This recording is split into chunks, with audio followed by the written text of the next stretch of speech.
today we have the top 20 tight ends ranked and put it into tiers for you. If you found this video, welcome to our new channel. We are doing a draft guide giveaway for those of you who have found us over here. This is our new podcast channel. We still have our old shorts channel, which you should make sure you're subscribed to. But on this channel, all you have to do is subscribe and comment on this video, and you'll be entered to win our draft guide. So make sure, hit that subscribe button, comment on the video, and you'll be entered to win the draft guide. I won't keep you any longer. Let's get into these tight ends. Let's go ahead and place our top 20 tight ends into tiers for the 2024 fantasy football season. We will start in the S tier. We will work our way down.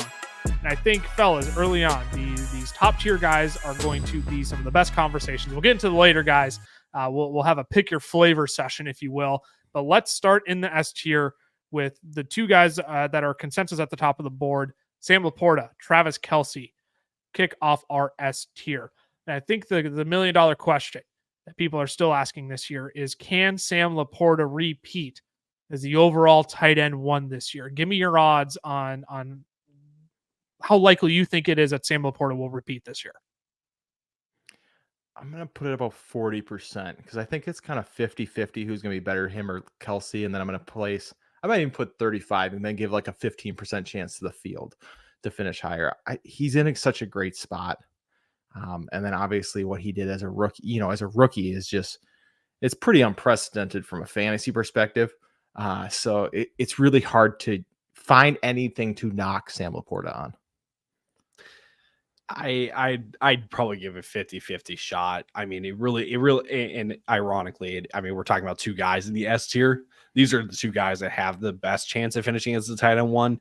Some of the guys we'll talk about later have an outside shot, but I feel like the majority and the consensus opinion will be it's either Travis Kelce or Sam Laporta. So for me, it's like a 50-50 as to who finishes as the tight end one overall. The field is an interesting perspective to bring into this conversation, though, Cameron, especially as we talk about these top two guys, because I think you can poke holes in either of them. I mean, Sam Laporta is a guy who, are we really sure he's going to score double-digit touchdowns again this year? Do we think it's likely? Probably. But let's not pretend that Sam Laporta's rookie season was like normal. Like, there is opportunity for regression here with Sam Laporta. Not that we're saying it's the most likely outcome, but when you got a guy like Travis Kelce, who could command still a crap ton of targets in the Kansas City Chiefs offense, was still the tight end one in fantasy points per game last year. I mean, there's one candidate right there that I would say can compete with Sam Laporta. You look at the guys who are going, a full round, almost 2 full rounds later than Laporta and Kelce.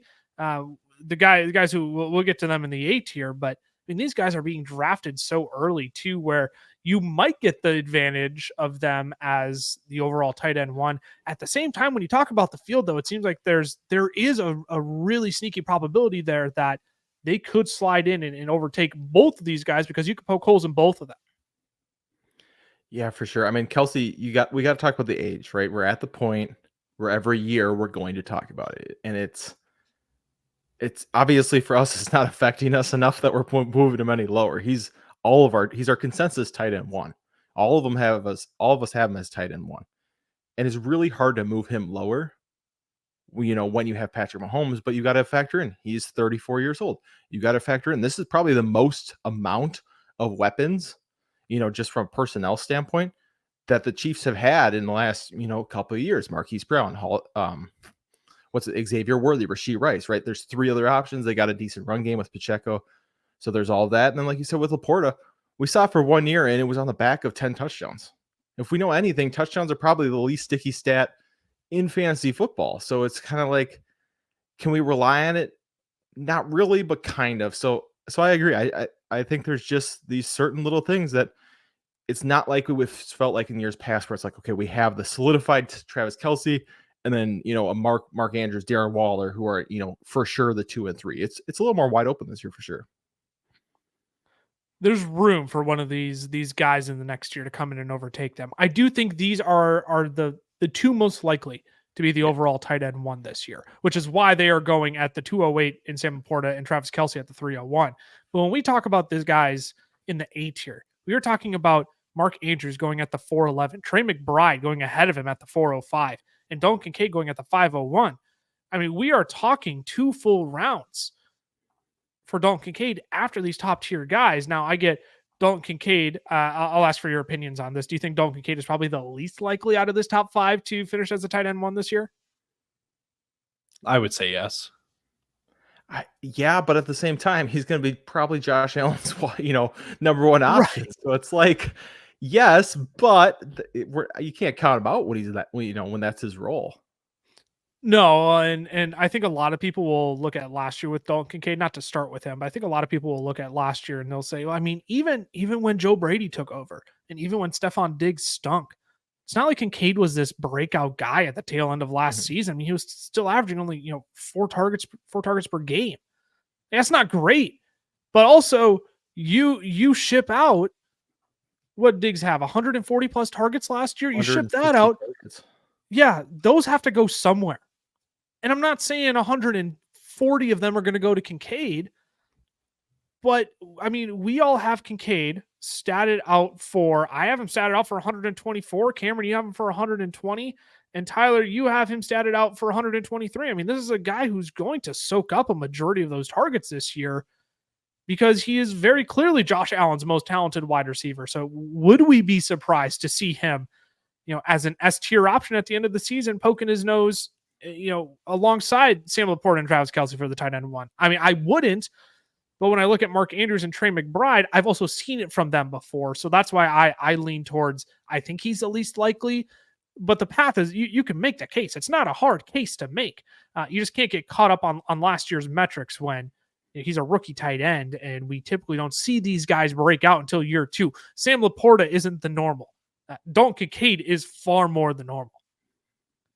Let's talk about the Mark Andrews, Trey McBride. Where do you two lean between those two? Because they're the two that are going closest here. McBride at the 405, Andrews at the 411.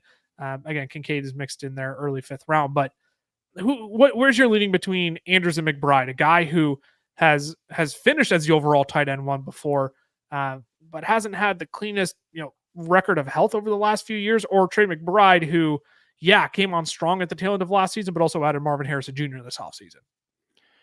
I currently have Mark Andrews scoring 0.2 points per game more than Trey McBride. Mark Andrews over Trey McBride. So I have them extremely close right now. And I think I like the upside of McBride a little bit more because I think this Cardinals offense is going to pass the ball more than the Ravens. They both have a wide receiver 1. I think Andrews is still the number 1 target. I think McBride's that number 2, but I just think the Cardinals are going to pass enough for McBride has that, a little more room, I think, for extended upside. Where I don't know if we know what Andrew's ceiling is. And for me, I don't know if it's necessarily the tight end 1 unless we get an injury from one of those top 2 guys. I think he's a top 5 tight end no matter what, as long as he's on the field.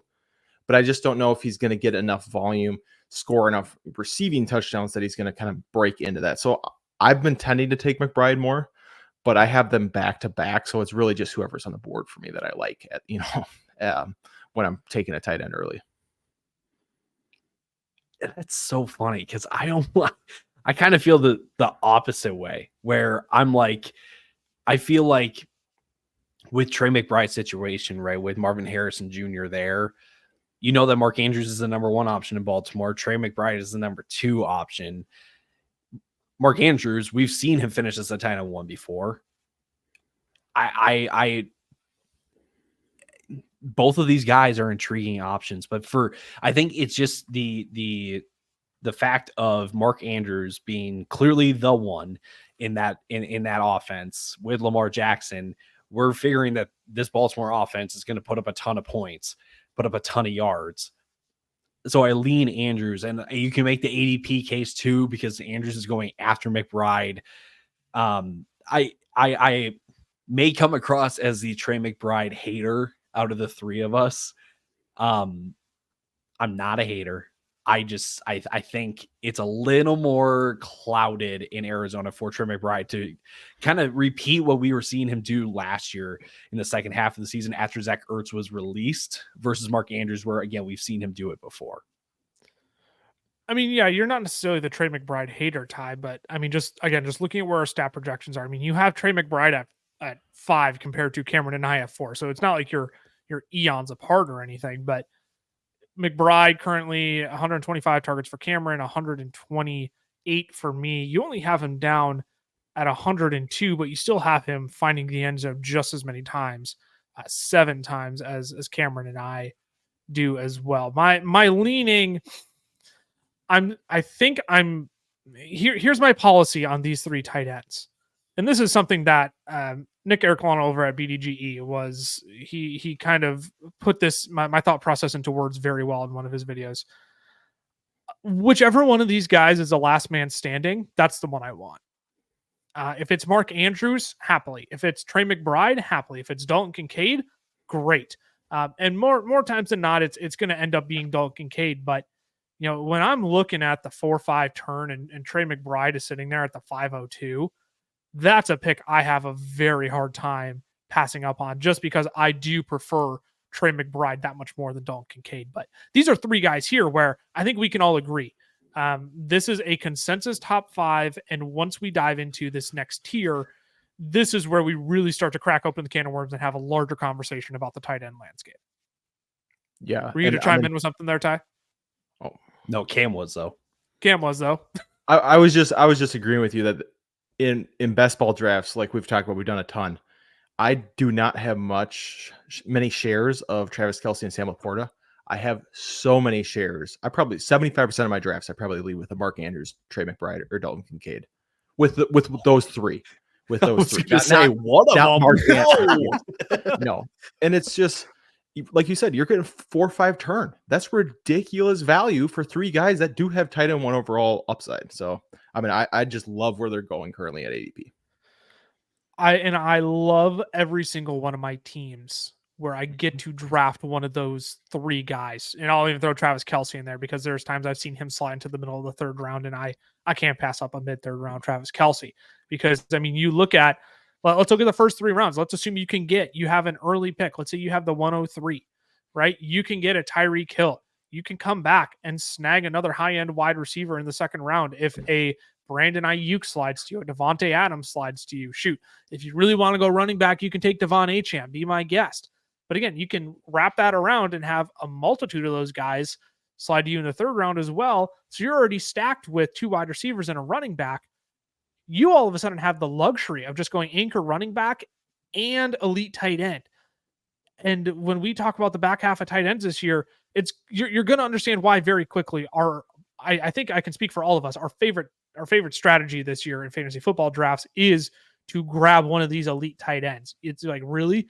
That's a strategy? Your other strategy is shotgunning them later, is taking 2 later in your draft. And frankly, that just does not feel as good as taking one of these top 5 guys this year. There's not that same conviction as in years past. Let's talk about the guys in the next tier then. In the B tier, have Evan Ingram, Kyle Pitts, Jake Ferguson, David Njoku, and George Kittle. I think George Kittle is the interesting conversation here. There's a lot of interesting conversations out of this bunch, but I think George Kittle is a guy we are lower than consensus on, yet at the same time, you could throw him in at the top of this tier, and I'm coming around a little bit. If you want to throw him up into the A tier, I'm not gonna argue with you about it, because George Kittle is a guy who can go out and win you weeks. Now, does it take some specific elements of the 49ers offense to break his way? It absolutely does, because when a Debo or a Ayuk or a CMC is out, George Kittle is going to get his. He's always kind of the joker, the 4th man in this offense, who gets fed last. But at the same time, though, is George Kittle maybe have the strongest resume out of this tier? Is that fair to say? Yeah, 100%. You have a confused look, Ty. Go ahead. Well, no, because I was reminding myself of the 4 guys that we have in front of him, and each one of those guys are coming out of either very suspect, pass in different teams or different coaching staffs and schemes and backup quarterbacks and whatever it may be, versus Kittle. Like, exactly what you get with Kittle. Like, he may give you 3 weeks in a row of 5 fantasy points, but then he can rattle off 4 weeks in a row then of 15 plus. So like, what you're getting with Kittle versus some of the other guys. Like, it takes a little bit of projection. It takes a little bit of kind of of player takes to like feel confident in one of the other ones. You're not going to get consistency with George Kittle. That is the downfall. I mean, you look last year, 7 games with 16 plus fantasy points, but then also 6 games with less than 6 fantasy points. So if you're looking for consistency at the tight end position, George Kittle isn't going to be your guy, but I'm also not going to argue with him being a top 5 tight end for the last 5 years. I mean, he was the tight end 2 in 2019, 2021, the tight end 4, 2022, the tight end 3, and just last year, the tight end 5. Like, I'm not going to argue with those results. Frankly, I might be low on George Kittle, but it's mostly because I think when the lows hit, they're extremely low. And when the highs hit, they're extremely great, but how much do you build in consistency into your rankings? How high can the highs actually be? How lows will the lows actually be? But that's where it's funny. We have maybe the most consistent wide receiver in this tier at Evan Ingram at the very front and the least consistent at the back. Yet I think you could totally flip-flop those two, because I do think Evan Ingram's production last year came at the benefit of not having Christian Kirk in a handful of games, with Calvin Ridley struggling last year. How do we balance that out now with this team adding Brian Thomas Jr. in the draft, Gabe Davis in free agency as well, and now having Christian Kirk back to full health? Can we get an Evan Ingram of 2023 again in 2024? Ingram worries me a little bit for the same reason Kittle worries me a little bit, is just efficiency wise, right? There was some outliers. Ingram getting 144 targets, Ingram catching 114 of those, targets. The fact that I think he was over 80% catch rate last season, right? That's something that you don't necessarily repeat year after year. George Kittle seeing 15.7 yards per reception, going over 1,000 yards is only 60 receptions. That's what makes me nervous. The one thing I will add about Kittle quick is he becomes very interesting if Ayuk's gone. If Ayuk gets traded, I think he's easily far and away in the A tier. The only knock we have against him right now is volume. That is it. Because when he's on the field, NFL wise, he's got the argument for best tight end in the league. It's just the fact that he's sharing it with CMC, Ayuk, and Debo.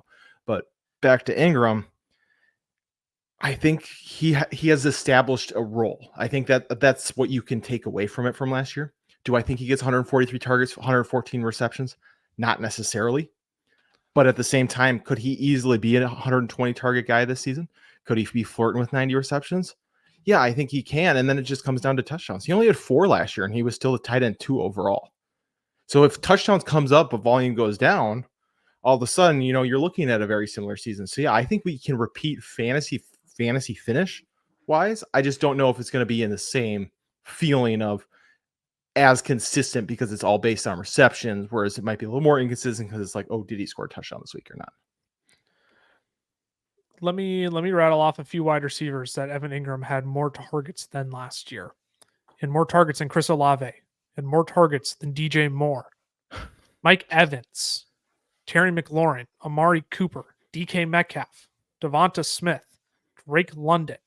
There are some elite guys. Nico Collins, another guy in this list. There were only, let me count them up quick, 11 wide receivers that had more targets than Evan Ingram last year. Ty, you're the highest on Evan Ingram. Do you have a pro Evan Ingram case, or is this just kind of how the cookie crumbled in your rankings? Because again, we all have Evan Ingram statted out in the same range of targets. We have him, in that 120 target range. So none of us think he's going to draw in, 140 plus targets again this year. I will just throw my hands up and admit that I think I got caught up in the recency bias of Evan Ingram. Yeah, which is real. It's real. When Christian Kirk was out for the rest of the season after week 13, Evan Ingram was the tight end 1, and he averaged 19 fantasy points per game. That's not going to happen now with Christian Kirk back and Gabe Davis and Brian Thomas and with Travis Etienne in the backfield, right? Like there's too many mouths to feed in this offense for Evan Ingram to repeat 19 fantasy points per game. So again, I will admit, I think I got caught up in the recency bias of it, doing a little more deep dive. I've been going through teams over the last week or so, kind of bringing in training camp news and going back through my projections. I have a feeling that I might have Evan Ingram at the bottom of this tier when it's all said and done, just because, like, in some weird way, not to bring George Kittle back into this again, but Kittle probably has the widest range of outcomes on a week-to-week basis. Ingram is also very similar. The lows are not as low, but the highs are not as high, because you take a look at when Christian Kirk was healthy, 5 games Evan Ingram had with double-digit fantasy points, and he averaged 13 in those games, but he also had 6 games under double digits, and he averaged 8. That's a 5-point difference. Like, it's massive difference. That's substantial, right? So again, it's not as big as Kittle, where again, he can give you 20, but then he might give you 5, but it's very similar in some weird way. Then if you're comparing the two and you're like, I would rather just take the highs than with George Kittle, if, because again, if I'm going to get the same inconsistencies, why not just take the higher of the highs? Yeah. The notable thing with Evan Ingram too, when you look from weeks 13 to 18 last year, this is a guy who was averaging 10 targets per game. In the first 12 weeks last year, he was only averaging 7.5 targets per game and just over 10 fantasy points per game. In that stretch you're talking about, Ty, again, 19.3 fantasy points per game. I mean, this was a dramatic leap. Like, you hear people talk about it, that he was far better with Christian Kirk on the field, but it is a night and day difference from 7.5 targets per game and 10.4 fantasy points per game, from 10 targets a game to 19.5 fantasy points per game. That is a massive, massive difference. And I 100% agree. When I go back and refinish my rankings, like, Evan Ingram is going to be the guy where I think he does slide to the bottom of this tier, mostly because I don't think it's repeatable what he provided last year. I think weeks 1 through 12 is far more representative of what we're going to get from Evan Ingram this year, and maybe even a step down from that. Like, that's possible when you bring in a guy of Brian Thomas's caliber as well.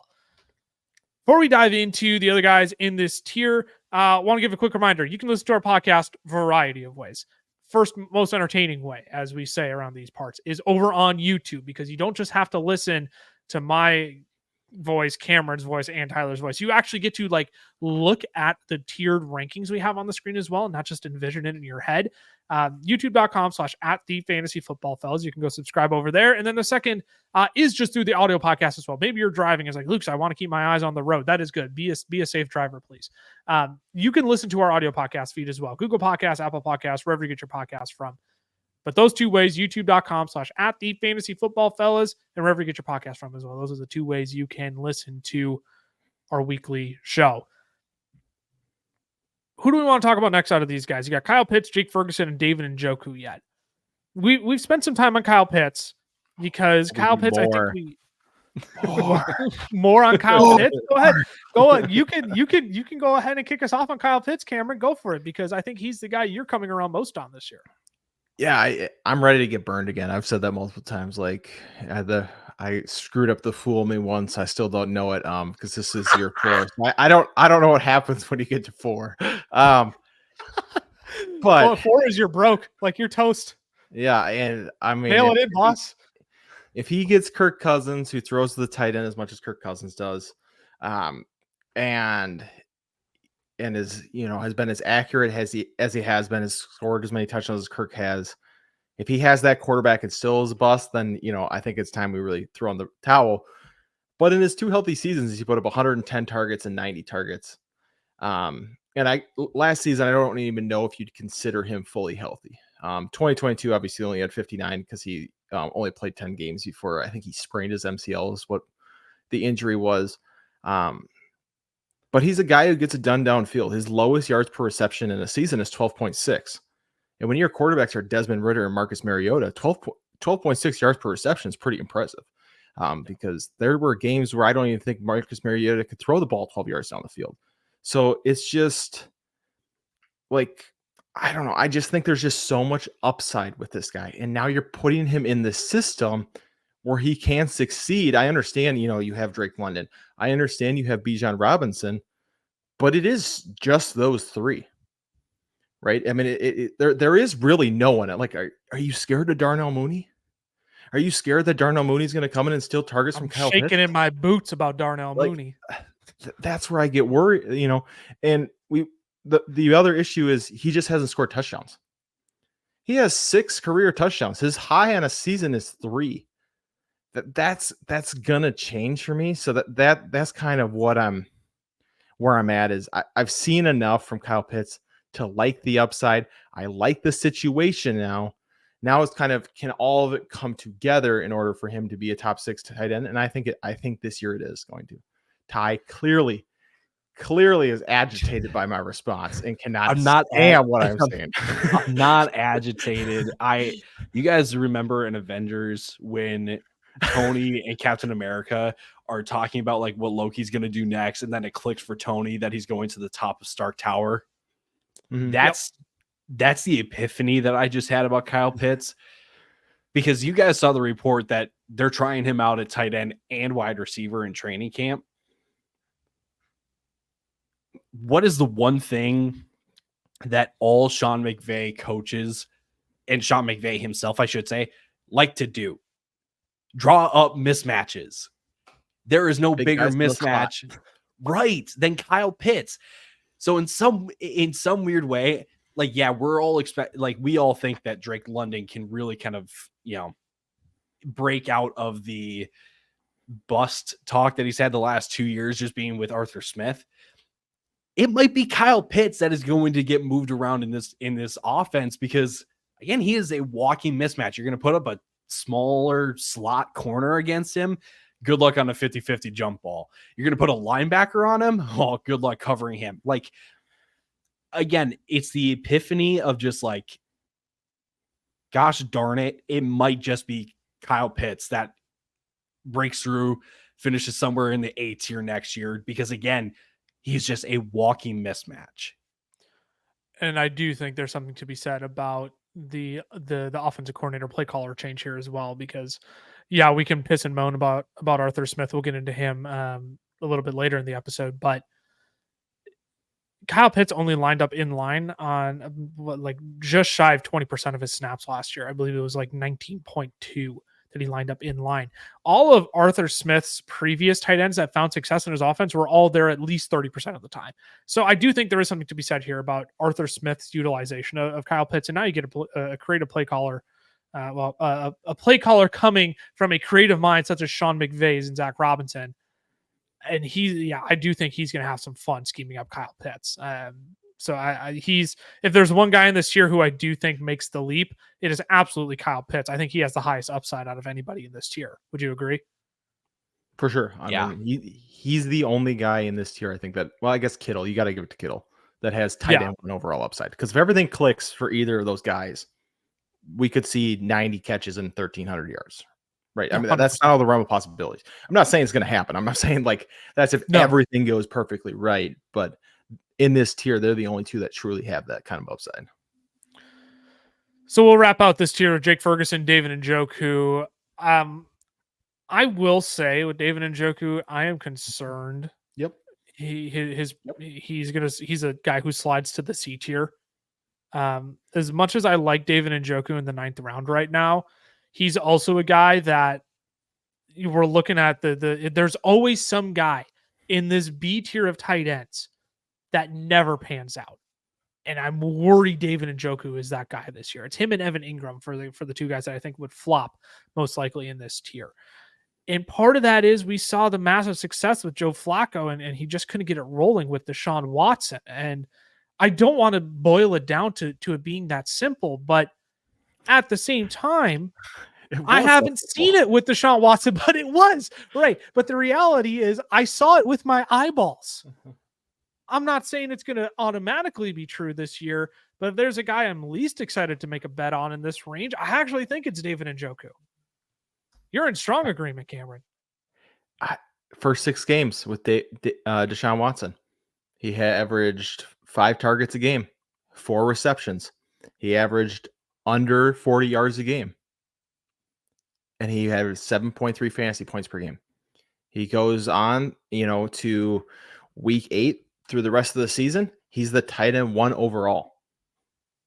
Through that time. He's a tight end 1 in points per game, 15.8 points per game. 9 targets a game, 6 receptions a game, 67 yards a game. Half a touchdown again. Like it was like we talk about night and day. I mean, he doubled his points per game without Deshaun Watson. I mean, that's ridiculous. And it's just, I don't know if we're ever going to see it from Deshaun Watson, right? I think it's Amari Cooper's the wide receiver 1. And if Deshaun Watson is bad, he's the only guy that you can semi-rely on, right? And I'm projecting Deshaun Watson to kind of come back into the fold. But even if he does, there's no guarantee that David Njoku returns to even close to what we saw last season. So yeah, I'll admit I got him up here. I got him at, I think, my tight end 9 or 10. But I'm scared. I'm so scared of drafting David Njoku. Yeah, he is currently your tight end 8. He's my tight end 11. I'm the lowest, and Ty, you have him at tight end 9. So you're actually the highest, Cameron. But yet at the same time, as we're flushing out these thoughts, you're already saying I'm going to go back and I'm going to probably move George Kittle up, move Evan Ingram down, and bump David Njoku down a little bit along the way as well. And I do think I will say, if it truly is a shoulder thing for Deshaun Watson, maybe things do turn around for the better, and David Njoku can maintain some of the value he held at the end of last season. Nobody thinks he's going to repeat as the tight end 1 during that stretch as he did. There is a world, if we're making another Marvel reference, and we're going through Doctor Strange going through all the outcomes possible. There are a handful of worlds where David Njoku turns out just fine with Deshaun Watson, but I do think there's more worlds where he doesn't. Again, because I haven't seen it with my own eyeballs. Ty, we'll wrap up this tier talking about your favorite guy in this tier. Can you write a love letter to Jake Ferguson for us? Hello, Jake Ferguson. It is your biggest fan, Tyler Plath, and I would like to let the masses know that you had an incredible finish to your 2023 season. You were the tight end 6 after the bye week until the end of the season. You were first in red zone targets. You were top 5, top 6 in yards after the catch. Jake Ferguson, you are my darling at tight end this year, and I am going to pay for it because I know it's not going to work out, because that's just my kind of luck. Like, in all seriousness, this turned to a breakup letter. That went from the most beautiful love letter I've ever heard to I might be breaking up with you. No, it was not a breakup, but it was expressing the realities that It's a Luke Combs song. Bro, that's what I'm talking about. Oh, heck yeah. No, the thing is with Jake Ferguson, like we only really have like a 1-year sample size of Jake Ferguson. Last year was great. 100 targets, 70 receptions, 5 touchdowns, 760 yards. Like, it was a pretty solid year for Jake Ferguson. It's an odd case that, it's always tough to project tight ends. Like Dalton Kincaid, like, again, we're projecting him to be the number 1 option for Josh Allen in Buffalo's offense. We're projecting a step for Kyle Pitts to be more involved in the Falcons offense. We're projecting Jake Ferguson to take another step in this Dallas offense. So it may not be for everyone to take a shot on another step forward for another tight end. But for me, when it comes to Jake Ferguson, this Dallas offense is going to be great. They're going to put up points. They're going to put up yards. He's got red zone opportunities of the wazoo, because again, he was first in red zone targets last year. So I feel like in the weirdest way, this tier is like, you've got a guy that you like. You may not like the rest of them. For me, it's Jake Ferguson. Cam, it's Kyle Pitts. Lucas, it sounds like it's Kyle Pitts for you. It might be actually George Kittle for all I know, but like, there's one guy in this tier that everyone likes. For me, it's Ferguson. Yeah, he's still my tight end darling this year. I'm not going to let that one go, but I'm starting to like Kittle the best out of this tier. The easiest click in this tier is by far Jake Ferguson as the tight end 11 in drafts. He's the easiest one to scoop up because I do think there's a path to A tier upside for him, because the Dallas Cowboys have made it very clear with their offseason moves. We're going to air it out again this year. We don't have an offensive line to run the football behind. Well, I should say our offensive line has taken a step back. Our running back room is Rico Dowdle, who is unproven, and Ezekiel Elliott, who is I don't want to call him toast at this point, but he's just about ready to pop out of the toaster burnt. Probably a tail end of his career, and they're going to throw the ball all over the yard, and Jake Ferguson was clearly a benefactor of that. Again, you look at projected touchdowns as well. This is a great model from Hayden Winks. Jake Ferguson scored nearly 4 less touchdowns than expected last year based on his usage. I think there could be some bounce back in the touchdown department for him as well. So yeah, he is the easiest click by far in this range. But I do think I'm starting to prefer George Kittle over the rest of the guys in this tier in terms of my favorite one to probably draft. Let's gosh, fellas, we're gonna get into some gross tiers here coming up. Let's take some time to mentally prepare and take a quick break.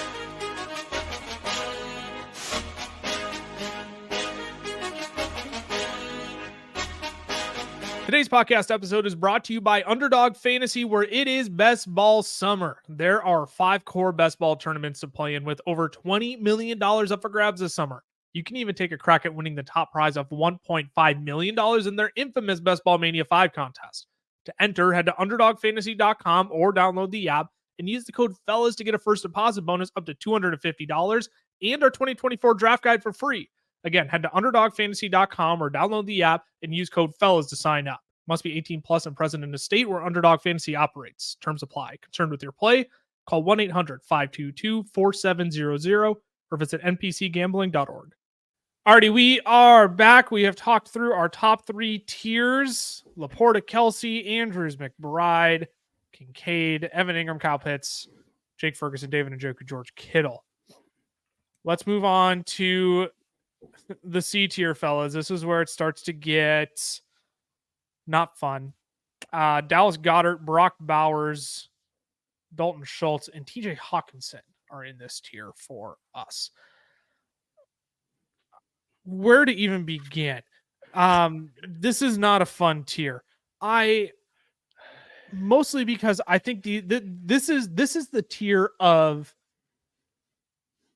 the ceiling feels low and the floors feel extremely deep. Because I don't know if you're going to get any A tier upside out of Dallas Goedert, out of Brock Bowers, out of Dalton Schultz. TJ Hawkinson's a conversation. I think we're going to reserve him for a separate conversation out of these 3. Who's your preference to draft out of Goddard, Bowers, and Schultz?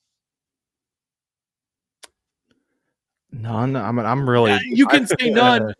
I feel tight so end? awful. If I don't get B tier and up, I do not love my team. If this is one of my started, Bowers would be my favorite, but he's going as a tight end 9.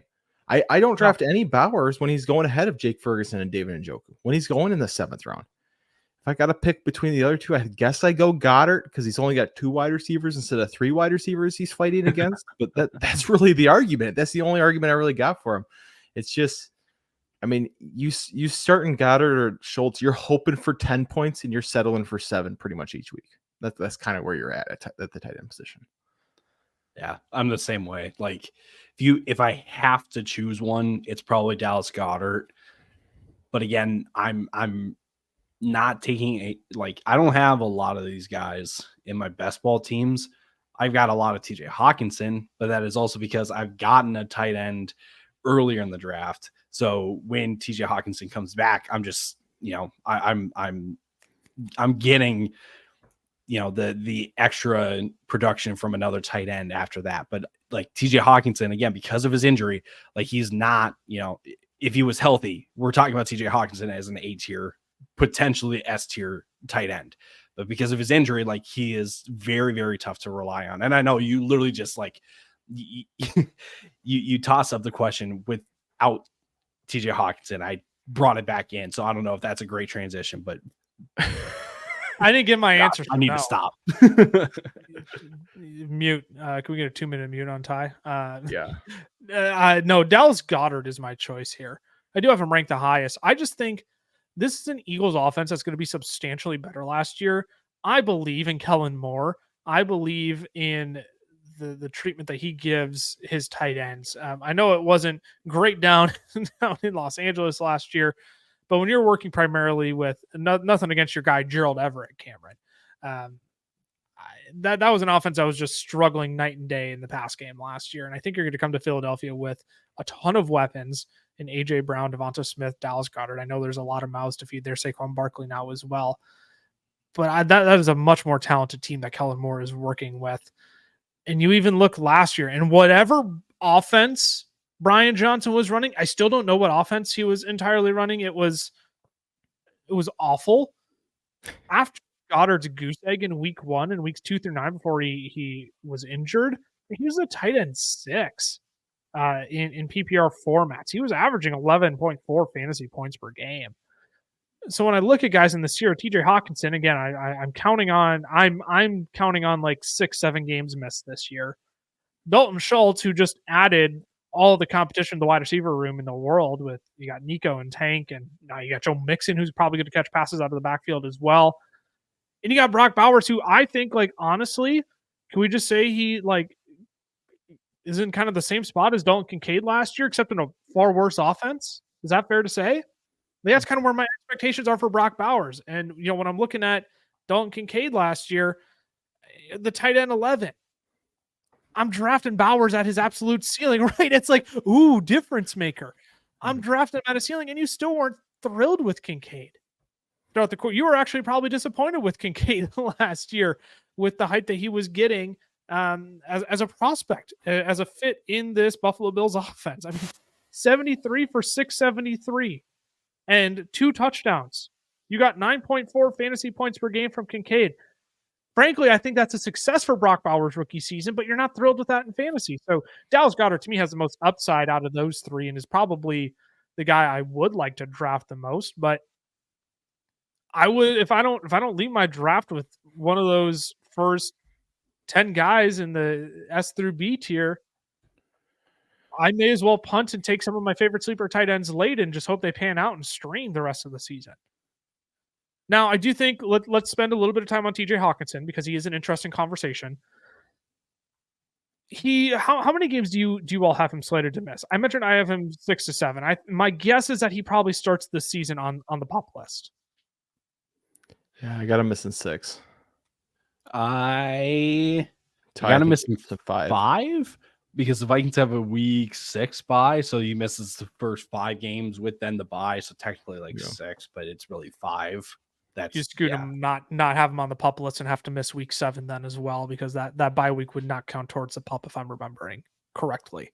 But it's 4 games minimum, right? I thought it was 6. I thought it was 6 prior to the start of the season. Middle of the season, it was 4 games. Someone can fact check me on that. If it is 4, I might have a change on that. I should know that off the top of my head. Cameron, do you want to fact check me on that? First 4 just the first 4 2 seasons ago. It was okay. It used to be 6, so I'm late. So I think I still lean 6 games then, similar to you, Tyra, right where you missed the first 5 weeks. You can ease him back in, week 7, or is it just easier to put him on the PUP, have him miss the first 4, go into the week 5 bye? At any rate, he's an interesting one because he's a guy where, Cameron, you crunch the numbers. He's top 10 in fantasy points per game for us when he comes back, even off of an ACL. But that's also the conversation you need to have. I don't think this is a guy who's going to be averaging 8-9 targets per game when he comes fresh back off an ACL. He's just not going to be productive as he was. It takes these wide receivers a year to get back to full health. And I know we're talking tight ends, but the production always dips post ACL. There is how much historical data to tell us that. Ty, you mentioned you have a lot of TJ Hawkinson. That's within your best ball drafts. Give me like your redraft perspective on him though. Gosh, he's going in such a tough spot in drafts because tight end 13 is his ADP. So you can't, unless you get a slide on him, like you're taking him to be your tight end for the majority of the season. So like your strategy then has to be like, okay, I need to find a guy that's going to, give me something for the first 6 weeks of the season, who might be the guys that we're going to talk about in the next tier. But like that doesn't feel like the most like optimal way to take advantage of the production that TJ Hawkinson could give you once he comes back. So when it comes to redraft, I don't think I'm going to have like any TJ Hawkinson in redraft, just because I think like where he goes in drafts, again, the tight end 13, it's just a really tough spot to get a good build with your team with TJ Hawkinson a part of it. You're sitting on, again, whether you think it's 5 games, 6 games, 7 games, that early season waiver wire matters. And the big fear there is TJ Hawkinson going to be a roster clog for your team? Because it's like, well, I mean, he's got the upside to be an elite tight end, but so I don't want to just drop him. But also, what if the next Puka Nacua is sitting on my waiver wire? What if the next Devon Achane is sitting on my waiver? Like, I want those guys on my team, but I have limited options because I got TJ Hawkinson, who's just a roster clog. Now, this is why you play with IR spots, ladies and gentlemen, where you can slot him into an IR spot. Make sure your league has at least one of those, and make sure that players on the PUP list are qualified to sit in the IR. That's like the only argument I can make for Hawkinson, is that you draft him, you put him on the IR slot, and you draft the rest of your team. But that really doesn't solve the question at tight end then, because the guys we're going to talk about in the D tier don't really move the needle for me all that much either. A couple of guys do, but I don't trust their consistency, if that makes sense. Let's talk about those guys. That's how we'll wrap out the episode, unfortunately. And I say unfortunately because it is just a downer. I know. I mean, it goes downhill fast for these tight ends, man. Pat Freiermuth. Here we go. Ty's guys: Zach Ertz, Cam's guy, Tyler Conklin, Hunter Henry, K. Dot, and my guy, and Ty's guy as well. You like some Colby Parkinson as well, Ty. But I want to make the case for Pat Freiermuth to be moved up to the C tier. Can I do that quick? If you want that to be your hill, sure, go ahead. I'll make it. Go ahead, because I think I kind of agree with you. I was initially out on Pat Freiermuth. Early on, I had heard people talking like, this is a guy who could be a tight end sleeper. And I'm like, yeah, are we sure about that though? Like, I know Arthur Smith has this history with tight ends, but the most recent experiment was pretty bad. A la Kyle Pitts.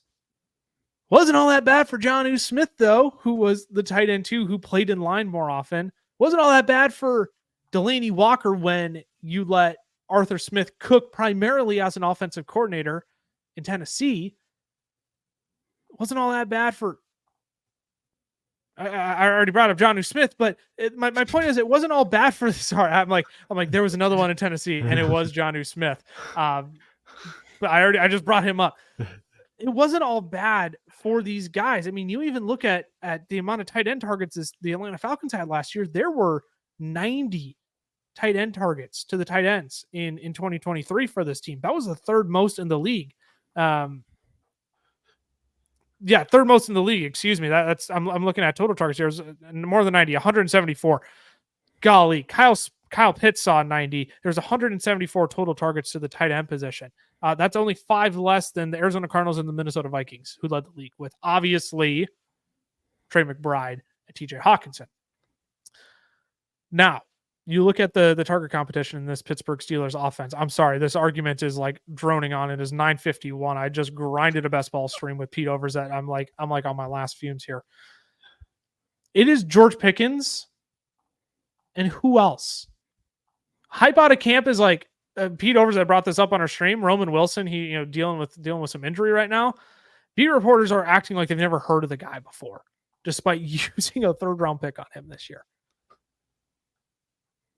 Who is you really want to tell me Calvin Austin is going to have a better season than Pat Freiermuth as a second option without Deontay Johnson?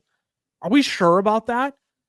I think this is a guy. This team is going to have no choice but to just roll out 2 tight end sets, because are you going to play George Pickens, Calvin Austin, and Van Jefferson in 3 wide receiver sets and feel good about that offense? Why would you not play 2 tight end sets, throw out your 6th offensive lineman in Darnell Washington, and let Pat Freiermuth play in line where Arthur Smith's tight ends have found success? I'm really creeping up on Pat Freiermuth, and I'm starting to buy into this sleeper tight end hype, going as a tight end 16 right now. I think he might belong up in the C tier. You agreed with that, Ty, originally, before I even got into my long-winded running on fumes argument. And then he heard your argument and backed out. And he was silent for a reason. I called him again for a reason. Yeah, dude, I just listened to your TED talk on Pat Freiermuth, and I don't know how I feel about it. I'm kidding. Dude, I'm seriously though. I'm in my bag with these tight ends. I can't. There's just a good late round tight end. I feel like it is as simple as just like, who else other than George Pickens in this offense?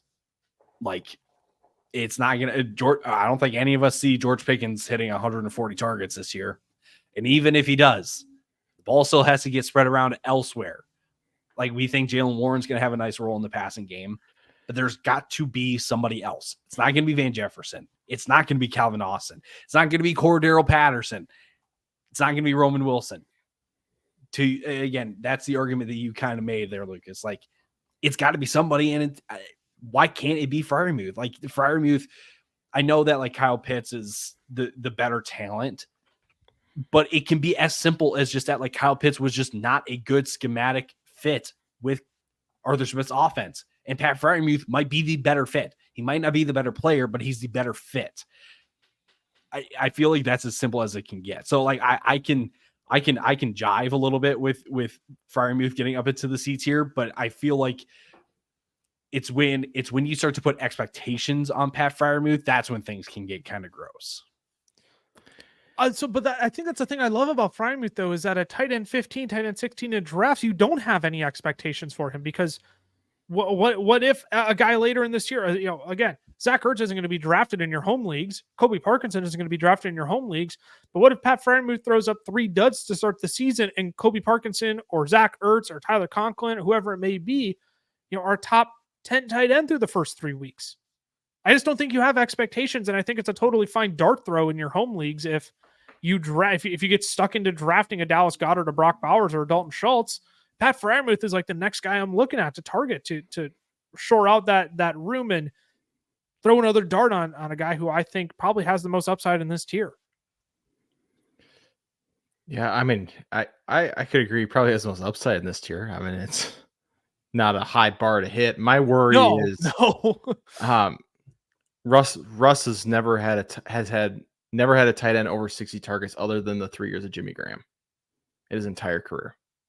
He just doesn't throw to the tight end position. And, that probably is part of his scheme. Obviously, like I think that has a lot to do with that. I think a lot to do with just not very talent. I mean, not like Russ has had like uber talented tight ends other than Jimmy Graham. But that does worry me a little bit. And then I can't do it. I understand what you're saying, that Arthur Smith's had success in the past with tight ends who line up more in line, but I just cannot trust him to scheme open any good player on his team. I just can't. So for that reason, I'm out. But other than that, I think that was a good argument. The Shark Tank? Oh, man. I mean, honestly, Karen, you could have said, I hear Pat Freiermuth's name, and after last year, I barf. And I would have said, that's valid. I don't blame you. I just think there's a case there where, if we're looking at a guy in this tier who is massively discounted, that actually could be in the top end of the C tier at the end of the season. Like, I think Pat Freiermuth is definitely one of the top choices here. Look, so we each have 3 guys in this tier that we really like. Ty, you're definitely most in on Zach Ertz. I'm not gonna hide. I have Zach Ertz as my tight end 19, but you have Zach Ertz pretty high up in your rankings compared to where Cameron and I have him. Give the pro Zach Ertz take, because it's one I agree with, but you are like fully bought into it. I feel like the tight end 14, I mean, in the context of all these tight ends in a tier, Zach Ertz is just my preference, right? Like, sure. I think like Freiermuth in the C tier, like if we were to remove Pat Freiermuth, like out of this tier, it's Zach Ertz. That's my preference. That's why he's going to be my highest ranked. And the fact is that Zach Ertz in this Washington offense with Jaden Daniels, rookie quarterback. Lucas, what's you're saying? A rookie quarterback's best friend is a Tight end. Easy. tight end, right?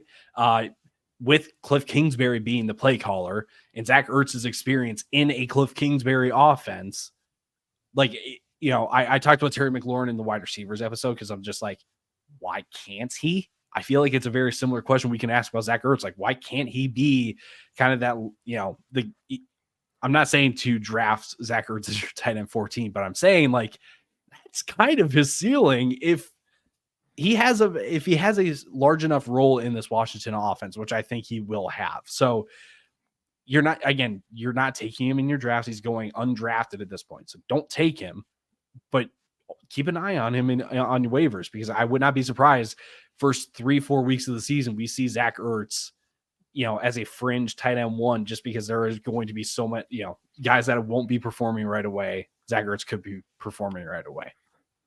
This is a guy who held off Trey McBride through the first portion of last season and his entire rookie year. This is a guy who also held off Dallas Goedert for an extended period of time as well. Don't be surprised if he is holding off Ben Sinnott for quite some time as well, where Zach Ertz is in early July was a popular name out of camp, and there was actually some uncertainty about what role Ben Sinnott was going to play in this offense. So yeah, I do think there's a path for Zach Ertz to just hold off Ben Sinnott the entire year.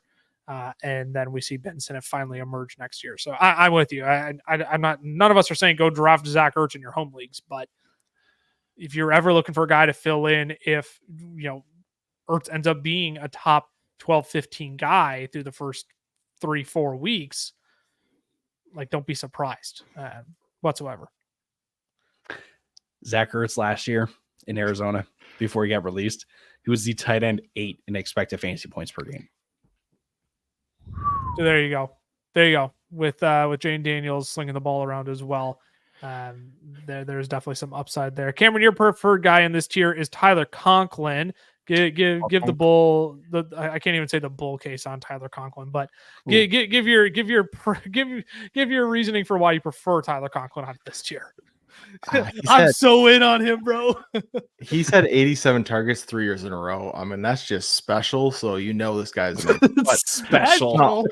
To have 87 each year, that's like impressive. Okay, but special. Last year, his quarterbacks were bad. Like they were really, really bad, and he was the tight end 18 with 0 touchdowns. If he scores 3 touchdowns last year, 3, that's all he would need. He would have finished as the tight end 13. If he had 5 touchdowns last year, he would have finished ahead of Dalton Schultz as the tight end 10. If he had a Robert Tonyan type year last year with 11 touchdowns with Aaron Rodgers, he would have finished as the tight end 7. Now, I'm not saying that's going to happen, but what I'm saying is if he has a similar year as he did last season with similar volume, 80 some targets, 65 receptions, 600 yards, and he scores 5 touchdowns, we're talking about a guy who was a tight end 10 last year. We're talking about a guy who has Aaron Rodgers, who does have touchdown upside. That's my argument, is that all he has to do is repeat what he did last year and find the end zone 5 times. And he was a top 10 tight end. Is it pretty? Absolutely not. But I think he's got enough of a role where he is the lead tight end. Obviously, they bring in Mike Williams and they bring in Malachi Corley. So you got other guys there. But at the same time, neither of them at this, Corley being a rookie and Mike Williams coming off an ACL injury, are exactly going to command, wide receiver 2, starting wide receiver 2 targets right out the gate. I think there's still a role for Conklin, who's had 87 targets back-to-back years in this Jets offense, to now come in with Aaron Rodgers and go, hey, you find me in the end zone a couple times, all of a sudden we're talking about me as a C-tier kind of guy next season. So that really is my argument for Tyler Conklin, is I think he gets just enough volume where if the touchdowns fall his way, he's up in this top 12 conversation. Cameron calls 87 targets special. Special teams, special plays, special players. That about Tyler Conklin. Dalton Schultz had 88 last year. I mean, that's all I'm saying. So like he's in that range of special. We need to Oh, wrap man. this up. I was gonna say you can very clearly tell we're getting to the gross part of the tight ends here. I'll give the bull case on Tyler, not Tyler Conklin. Oh man, on Colby Parkinson. I was thinking Tyler Higbee because I was thinking about the Rams tight end. Because the initial point I was gonna make about Colby Parkinson is that Tyler Higbee, outside of last year, finished as a top 15 tight end in both 2021 and 2022. Yet I know there's a Puka Nacua there. I know we're getting Cooper Kupp hopefully fully healthy. I know Kyron Williams is there and will lead the charge on this run attack. But for an offense that's going to be 10th in projected points this year, what's stopping Colby Parkinson 6'5" or 6'7", 265? This massive behemoth that signed a 3-year deal with the Los Angeles Rams, a team that was also looking to trade up for Brock Bowers in the NFL draft. What is stopping them from utilizing this guy as a not a feature piece in this offense, but as a pivotal part of this offense? I think this team is going to be perfectly fine running 11-man personnel when you get Cooper Kupp, Puka Nacua, and Demarcus Robinson all out on the field. Tyler Higbee again. Colby Parkinson is going to be the guy who's rocking out there with them. And when this team isn't afraid to sling the ball around the yard, Colby Parkinson is going to be a natural benefactor of that. So I am very much in on Colby Parkinson because he's on a good offense. This is one where I'm willing to be a little bit of a contract bro and say like, hey, the money matters here. The deal matters here. And especially when Tyler Higbee is going to be missing a chunk of the season as well with an ACL injury. So just with what I've seen from this Rams offense, I think they do have an ability to support a top 15 tight end. And when we're looking at all the guys and all the offenses that are on in this tier, it is very clear that Colby Parkinson is in the best offense. And I frankly don't think it's close. That's true. But he still is Colby Parkinson. That's my issue. Oh, boo. Boo. His offense doesn't change who he is. No, you can't say that. Come on, man. Come on. I'm just saying. We're talking about a guy whose career high is 34 targets in a season. He's going into year 5. That's all I'm saying is I understand the argument. This guy stinks! I'm just saying. Don't messing. We got to put a bow on this. We legit now about the top 21 tight ends. Ty, go for it. On a serious note, if you were to move Pat Freiermuth up into the C tier, you can call this D tier like the streamer tier. Yeah. Because you're not drafting any of these guys. And I don't want to be like, we're in regular season, stride already that we're looking for streamers when our tight end is on bye week. But like, these are the guys that you really should be looking at. Make sure you follow the podcast over on YouTube, youtube.com/@thefantasyfootballfellas. This is the last episode you'll be able to find on our main page, Fantasy Football Fellas Shorts.